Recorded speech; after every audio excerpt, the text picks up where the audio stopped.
I've turned into a cat. I've turned into a cat.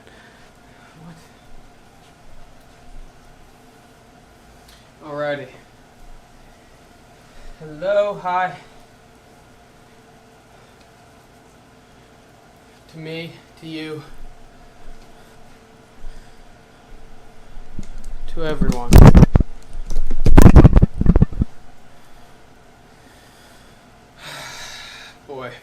Boy, oh boy, the mood was negative today. I think I had this idea during my endless cascade of meta-analytics on the cycles of uncomfortable energetics moving through my body today. The idea was this did some exercise. Sorry, a little out of breath. Or maybe I just got COVID-19 and now I'm going to have a diminished lung capacity. Maybe I should stop smoking spliffs and would have a less diminished lung capacity. But it's too much fun to live in apparent self-contradiction, it seems. Okay, so my idea was the YouTube channel was called YouTube Therapy, and then I was going to make you, YouTube, my therapist. And of course by you, YouTube, I simply mean the camera, because nobody watches these, which is great, which would be even better if I was treating this as a real, literal, actual, independent, like me therapy session, as opposed to more of a transpersonal, spiritual working out of the human stuff, as opposed to my parochial. Not everything parochial is, of course, in some sense, an instantiation of some universal thing, particularly in the human realm. All of our little personal, lonely rooms of isolated tragedy, terror, and not enoughness are like, atoms of air in the palace of the human experience of these energies. And the fact and act of depersonalizing seems to be the way forward. It takes one through the manifold and into the space of becoming a wounded healer, which is the only goal. It is the only goal. And at the moment, I'm doing some wounded healing because I'm taking my pain and I'm attempting to transmogrify it into something useful for someone else. So maybe I'm doing it in a small and inaudible way, and in a sort of a prerequisite kind of way. It just feels like I'm practicing, like, for something. So the idea was a channel called YouTube Therapy, and I would have had a therapist or two or three or one, I don't know, one real one. One. It's one therapist. And we're off at the moment, mostly because of COVID and his unwillingness to sit in a room with me, which I, of course, am obliged to respect, because how could I possibly think of him in a better position to make that sort of assessment for him than him? And yet there's a really sad feeling, kind of like separation that's occurred between me and my therapist. In other ways that are hard to articulate exactly. Maybe I'd tell that story one day.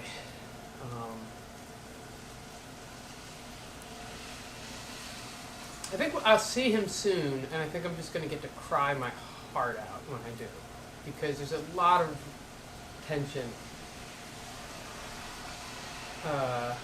that I feel like only his calm, smiling space could help me release, actually, because a lot of it has to do with how my relationship with him has filtered my relationship with myself, because the self-work has gone through him. There's this funny thing when you have a therapist or anybody you really care about and prepare to talk to, and to me that includes my own spirit and the grander human consciousness in general, which is why this YouTube practice is so wonderful. But you tend to have your internal dialogue be directed at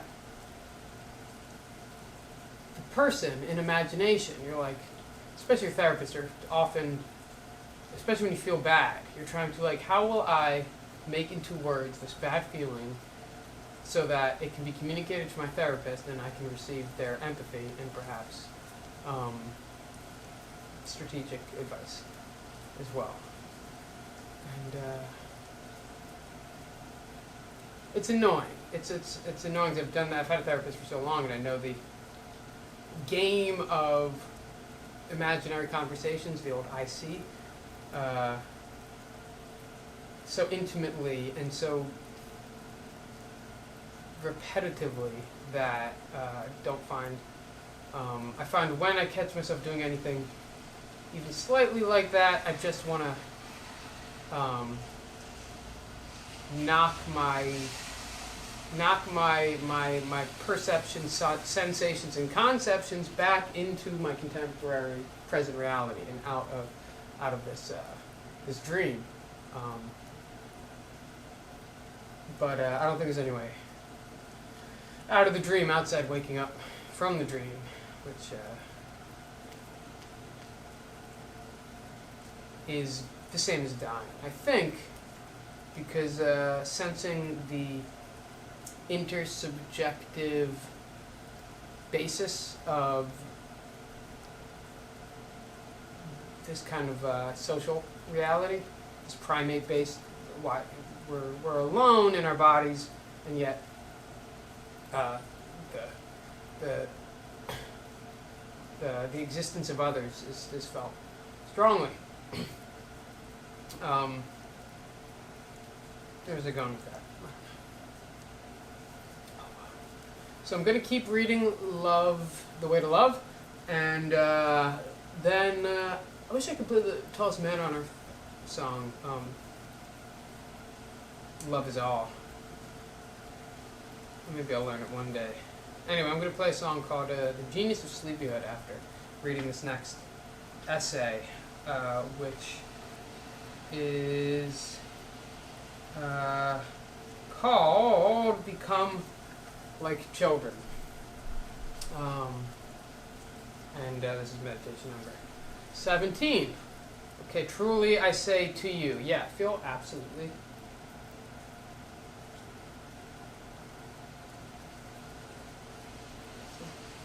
Don't like.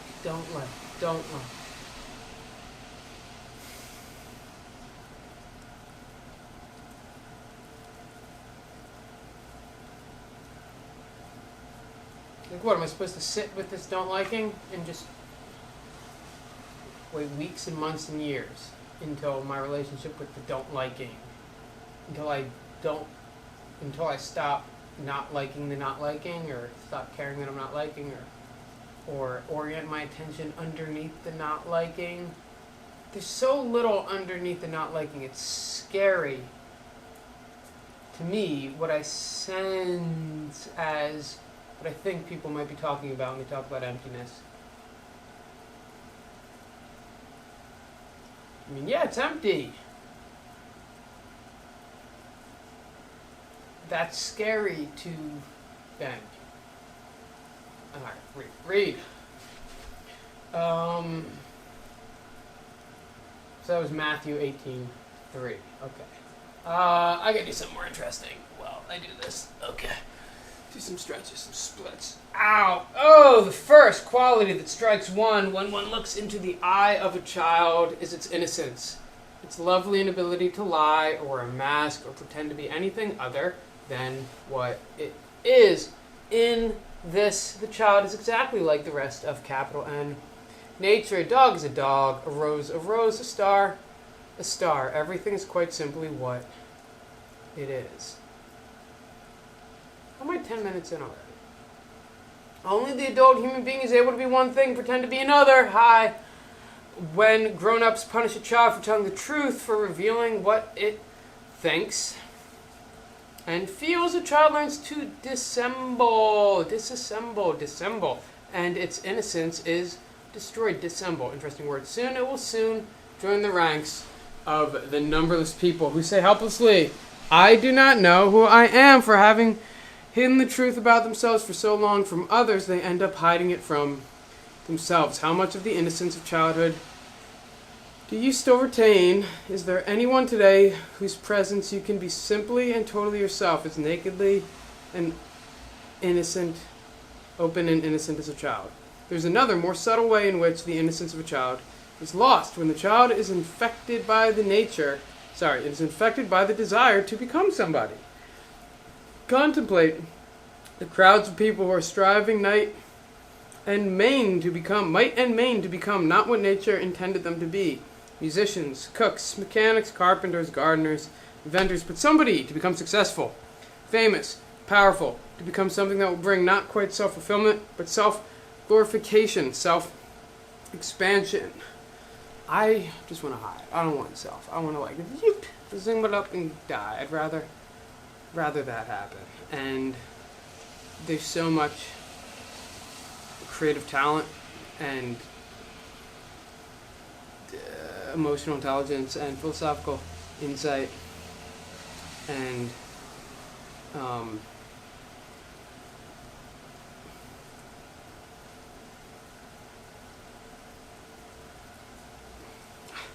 it's just like with power comes responsibility.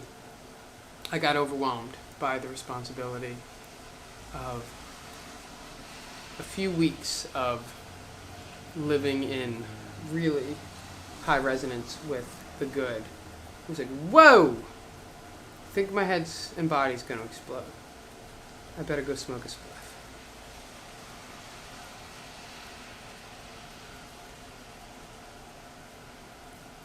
Yeah, so I don't want power. I have the opposite. I think, or maybe I need to awaken the part that wants the power even, or maybe it's like a pathological repression of the power. I don't know. This is my 30s, from when I turn 30 to 40, is the decade of power. I know that my goal is to accumulate power, and that is, 4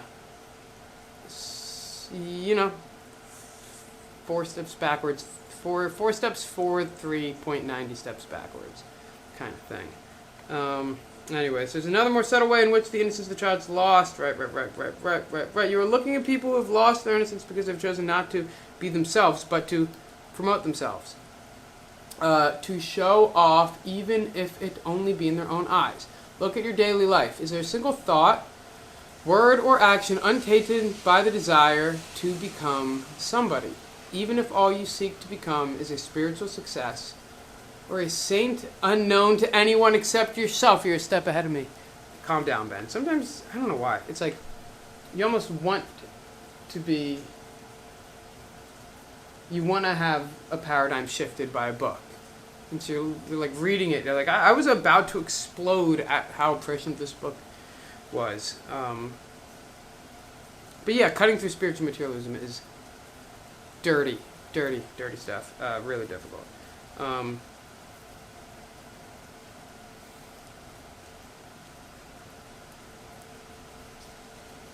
It's just feelings.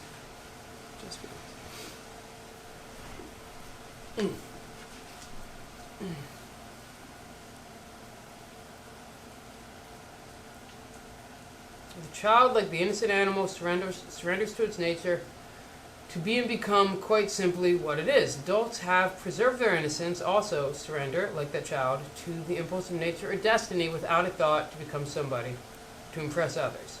But unlike the child, they rely not on instinct, but on ceaseless awareness of everything in them and around them. That awareness shields them from evil and brings about the growth that was intended for them by nature, not designed by their ambitious egos. Constant awareness. That's great. Yeah. Here's another way that grown-ups corrupt the innocence of childhood.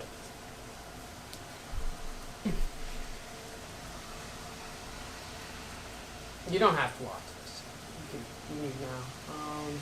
It's not for your entertainment. Dude, huge wave of anger. You know, I was like, I want to throw the book, I want to throw the camera, I want to destroy things in my apartment. Just like futility and cyclical dysfunction. Ugh.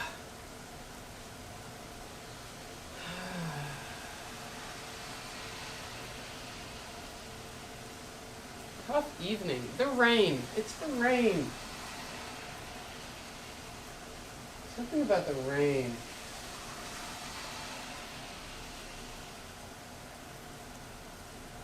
I want to explode with energy. Right up my butt. Okay, anyway, the child, like the innocent animal, surrenders to its nature and to be and become quite simply what it is. Okay, yeah, right, I'm here. Okay, here's another way that grown-ups corrupt the innocence of a child. They teach the child to imitate someone. The moment you make the child a carbon copy, you stamp out the spark of originality with which you came to the world. The moment you choose to become like someone else, however holy or great, you have prostituted your being. Think sadly of the divine spark of uniqueness that lies within you, buried under layers of fear. The fear that you will be ridiculed or rejected if you dare be yourself and refuse to conform mechanically in the way you dress and act and think. See how you conform not only in your actions and thoughts, but even in your reactions, your emotions, your attitudes, your values. You dare not break out of this prostitution and reclaim your original innocence. This is the price you pay for the passport of acceptance by your society or organization.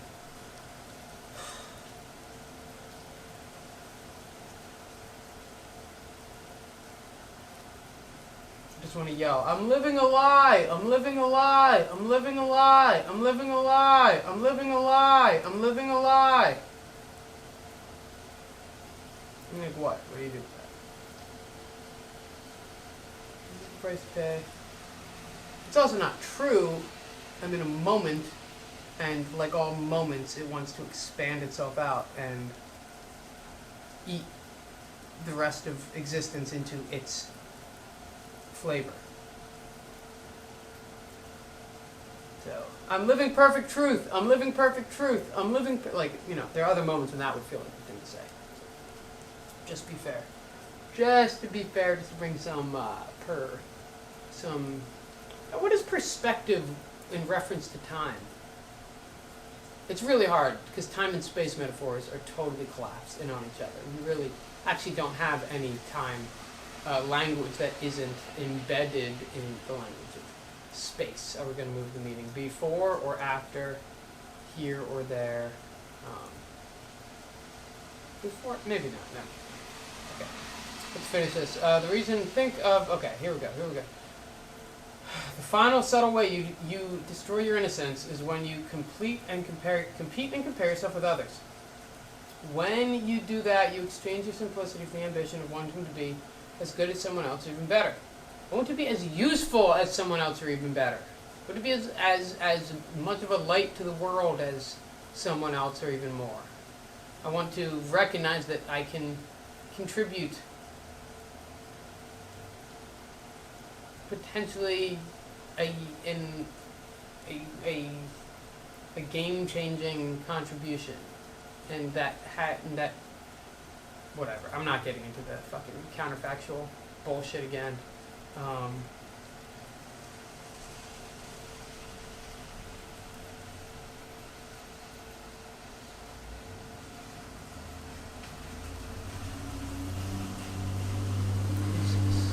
So much more thought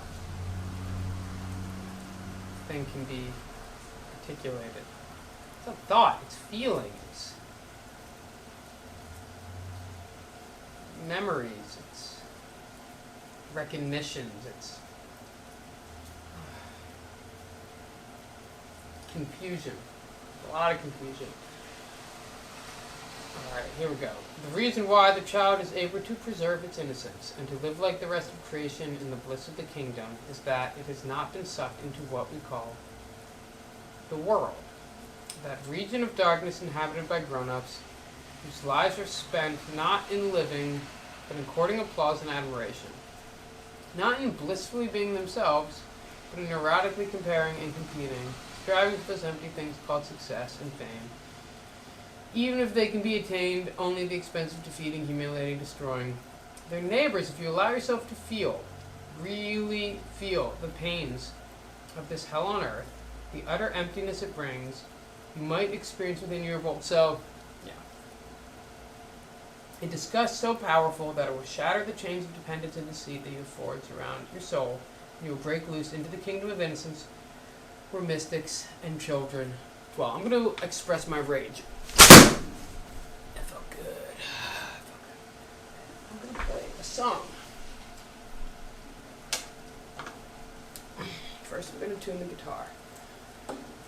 And, I don't know if the battery's going to make it or what. G flat.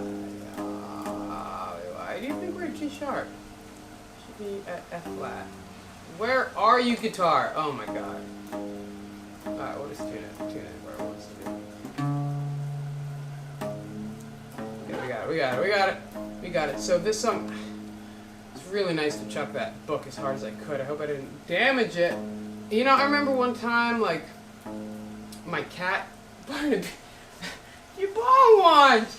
You bunny ones! The bonds, the boobs, the buds, the best. The only thing. You're the only thing, Barnaby. Hear that? Whoa. Moo. Moo. Moo. Moo. Moo. Moo. Okay, oh right, so my story was, gonna be a B, not a C. So it was, the cat bit my arm or something. I was cooking food and he was being hungry and just nowhere near whatever the thing was, and I rage, you know, just quick, strong, flick the cat off the table. It goes like flying. I'm like, oh my god, like I'm like I just lost to rage, and in that moment of rage, the cat deserved all the pain I could inflict upon it. And that little moment of just like seeing so clearly how much it must suck to have a real anger problem and to come back home after losing your shit must be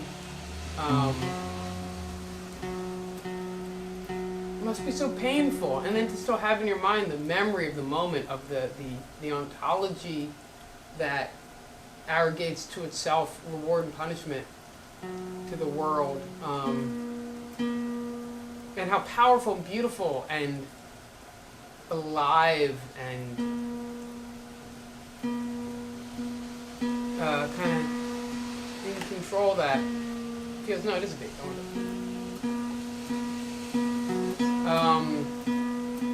And then you have to come back home. I think we all have our different kinds of, like, I know David Cho, one of my favorite artists and people, who I don't know. He's just a beautiful person who talks about the maw of craving in their gut.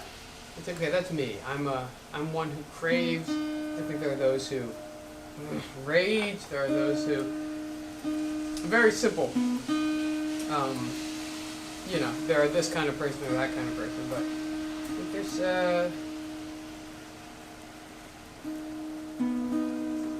yeah, that's not right. It was right. See, I like hear it. I'm like, that's not a third.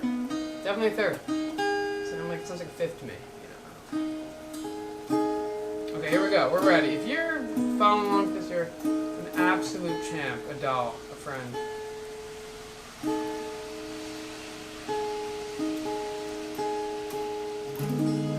Now we got just a quick little, you know. Now we do the micro tuning. Let's see. This might not hold. It's not good.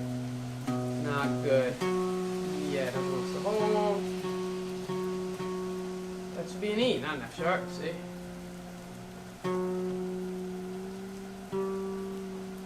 Yeah, E's lower than F sharp. Really should have tuned this guitar before. This part's stupid. I apologize. I might even edit this out. Maybe I'll even edit this out. I'm not editing this out. The song's pretty cool. It's a cool song, I promise. Just give me a second. From at G sharp. Be an F sharp.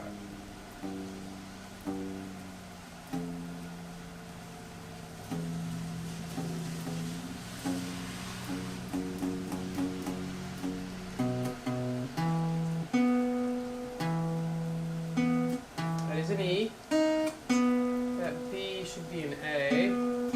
We'll get there. We got it.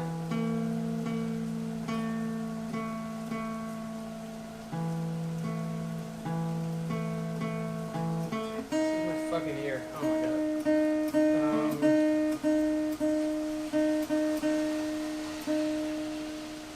It's like while you're tuning the guitar, it's like, what dream are you in now? Like, it's every fucking moment is like awakening from hell, only to come back in, and I can only convince myself that it's worth it to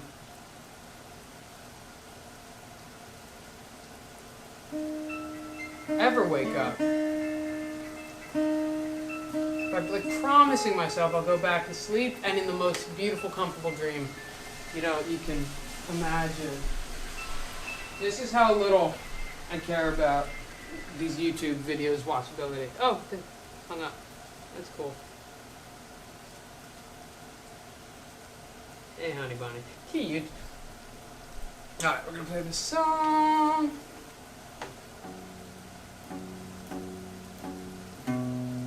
Little happy moment. You look at the thing, it makes you smile. Everything. It's all or nothing.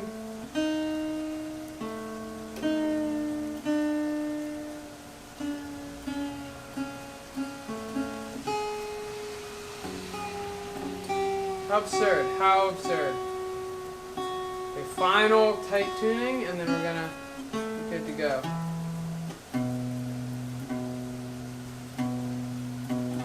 Okay, guitar, hold your ground.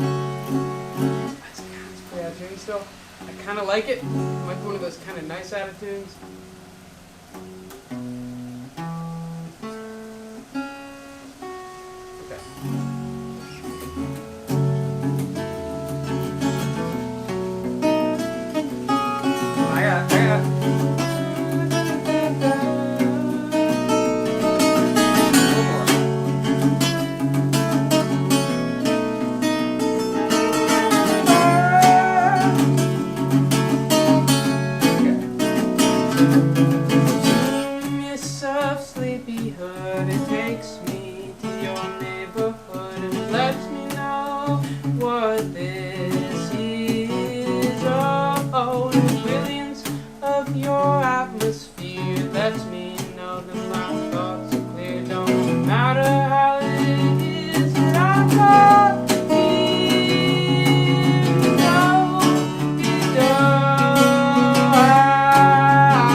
Again, and behind my ear was a feather pen. I began to jot down what it is I saw then.